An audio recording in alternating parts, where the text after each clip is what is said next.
नमस्कार दोस्तों, जय माता दी। मैं आचार्य वसुधा आप सभी का हार्दिक अभिनंदन करती हूँ। दोस्तों, आज के वीडियो में आपसे बात करने वाली हूँ कैसा रहेगा नया आने वाला साल। जी हाँ, वर्ष 2024 जल्दी ही आने वाला है। पिछले साल में काफी उथल पुथल रही, बड़े ग्रहों ने राशि परिवर्तन किया। गुरु, शनि, राहु, केतु सभी का राशि परिवर्तन 2023 में रहा और इसका हमारे जीवन पर भावी असर भी रहा।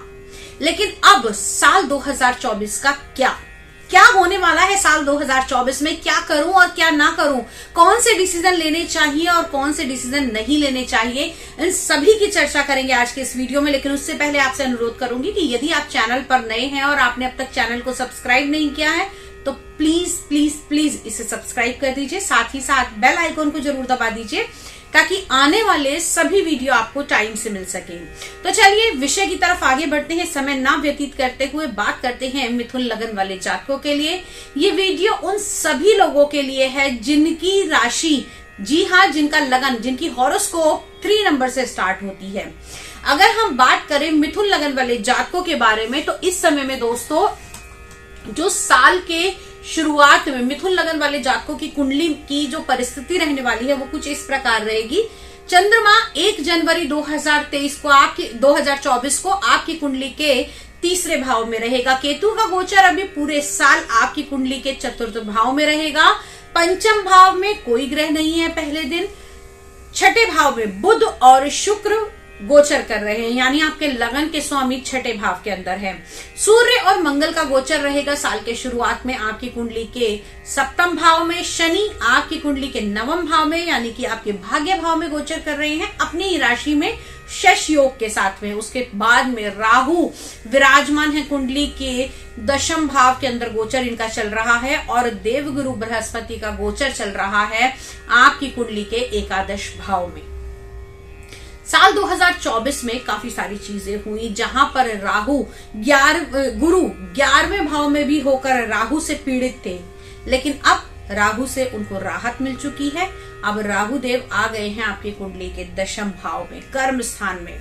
तो साल 2024 में क्या क्या चीजें होंगी। जिन लोगों के ट्रांसफर रुके हुए थे उनके अचानक ट्रांसफर ये करवाता हुआ दिखाई देगा। साथ ही साथ काम के लिए लापरवाही बिल्कुल भी आपको नहीं बरतनी चाहिए, क्योंकि इस समय में आपके जॉब बदलने के, जॉब छूटने के भी चांसेस बनेंगे, क्योंकि राहु केवल तीसरे, छठे और 11वें के अंदर अच्छे फल देता है। दोस्तों, यहाँ दशम भाव में आपके काम को, आपके वर्क को बहुत ज्यादा डिस्टर्ब करेगा। खासतौर से उन लोगों के लिए जो सरकारी जॉब पर है, उन लोगों को इस समय में परेशानी हो सकती है। अगर बात करें आप लोगों की हेल्थ की तो साल की शुरुआत में हेल्थ से जुड़ी हुई छोटी मोटी समस्याओं का सामना करना पड़ सकता है। कोल्ड, कफ, सरदर्द, स्नीजिंग, इस प्रकार की परेशानियां आपको आ सकती है। लेकिन यही अगर हम बात करें आप लोगों की यात्राओं के बारे में, इस साल में आपको ट्रेवल करने का भी मौका मिलेगा। और वो ट्रेवल कैसे रहेंगे, छोटी छोटी यात्राएं होंगी, लेकिन वो यात्राएं आपकी सुखद रहेंगी।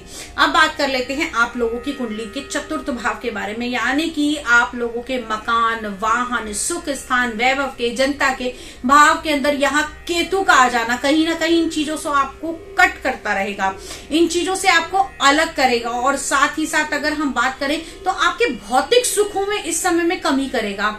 कैसे कमी करेगा, पैसा भी है, मकान लेना भी चाहते हैं लेकिन मिल नहीं पाएगा, तो यहाँ पर आकर थोड़ी सी परेशानियां पैदा कर सकता है। तो इन सब से आपको निकलने के लिए केतु देव की पूजा करनी चाहिए, मछलियों को खाना खिलाना चाहिए। साथ ही साथ इस समय में आप लोग कुत्तों की सेवा भी कर सकते हैं। अगर आप अपने आसपास के डॉग्स को कुछ खाना देंगे, और अगर घर के आसपास नहीं देना चाहते तो किसी डॉग शेल्टर में जाकर आपको उनको खाना अवश्य देना चाहिए। इससे आपकी जॉब में भी फर्क पड़ेगा, राहु के उपाय में भी फर्क पड़ेगा, और साथ ही साथ आपके केतु के उपाय में भी फर्क पड़ता हुआ दिखाई देगा। पक्षियों को आप खाना डाल सकते हैं, कबूतरों को अनाज डालिए, लेकिन अपने घर की छत पर नहीं डालना है। जो भी मिथुन लगन के जातक हैं उन लोगों को अपने घर के अंदर फिश पॉन्ड नहीं लगाना चाहिए। जी हाँ, अगर आप लोगों ने अपने घर के अंदर फिश पॉन्ड लगाया है और उसमें मछलियां किसी भी कारण मर जाती हैं तो आपको और ज्यादा इससे नुकसान होगा। तो कोशिश कीजिए कि वो फिश पॉन्ड को आप अपने घर से हटा दें। अगली बात, अगर आप विवाह के योग्य हैं और विवाह करना चाहते हैं तो इस साल में कुछ समस्याएं आपको आ सकती हैं, लेकिन हाँ, जैसे ही देवगुरु बृहस्पति का राशि परिवर्तन होगा तब परिस्थितियां यहां से थोड़ी सी बदलेंगी। देवगुरु बृहस्पति आएंगे आपकी कुंडली के 12वें भाव में। अब यहां पर पहली चीज तो शनि की तीसरी दृष्टि से इनको छुटकारा मिलेगा। कब मिलेगा? 1 मई 2024 को। अब यहां पर 12वें भाव में बैठकर हेल्थ से जुड़ी हुई तो समस्याएं करेंगे, लेकिन कहीं ना कहीं आपकी जो है बड़ी यात्राएं कराएंगे, विदेशों से आपको जोड़ते हुए दिखाई देंगे। और साथ ही साथ अगर हम ये कहें कि इस टाइम पीरियड के दौरान आप विदेशी कंपनियों के साथ मिलकर कुछ अर्निंग कर सकते हैं, क्योंकि देवगुरु बृहस्पति कहा जाता है कि इनकम का भी कारक है। और 12वें भाव के अंदर जब जाएंगे तो खर्चे बहुत ज्यादा बढ़ा देंगे, लेकिन कहीं ना कहीं एमएनसीज के साथ भी आपका जुड़ाव करते हुए दिखाई देंगे, क्योंकि आपके सप्तम भाव के और पार्टनरशिप के स्वामी है। तो पार्टनरशिप में बड़ा सोच समझकर आपको आगे चलना है। किसी भी प्रकार की मिसअंडरस्टैंडिंग आने वाले समय में, जी हाँ, मई 2024 से आपके बीच में नहीं होनी चाहिए। शनि जहां पर शश योग बनाकर बैठे हैं आपकी कुंडली के 9वें भाव के अंदर, तो वहां पर आप लोगों के पिछले जो काम है, रुके हुए काम है, वो पूरे होंगे। साथ ही साथ सबसे बड़ी बात, शनिदेव आपके पिता के स्थान पर हैं, या आपने कि आपके भाग्य के भाव में है, तो कर्मों का तो शनिदेव देते ही देते हैं, लेकिन यहाँ पर भाग्य भाव में होने के कारण कहीं ना कहीं थोड़ा सा स्लो कर देंगे। जो आपके कर्मास के फल है वो थोड़े स्लो मिलेंगे, लेकिन मेहनत आपको इस टाइम पीरियड के दौरान बिल्कुल करनी चाहिए। राहु से भी आप बच सकते हैं, मैंने आपको बताया, ये उपाय आप कीजिए। अब मेजर इवेंट्स आपको बता दूं क्या क्या हो सकते हैं आपके लिए। मिथुन लगन वाले जातकों के जो मेजर इवेंट रहेंगे, मकान और किसी प्रकार के वाहन को खरीदने में डिले हो सकता है।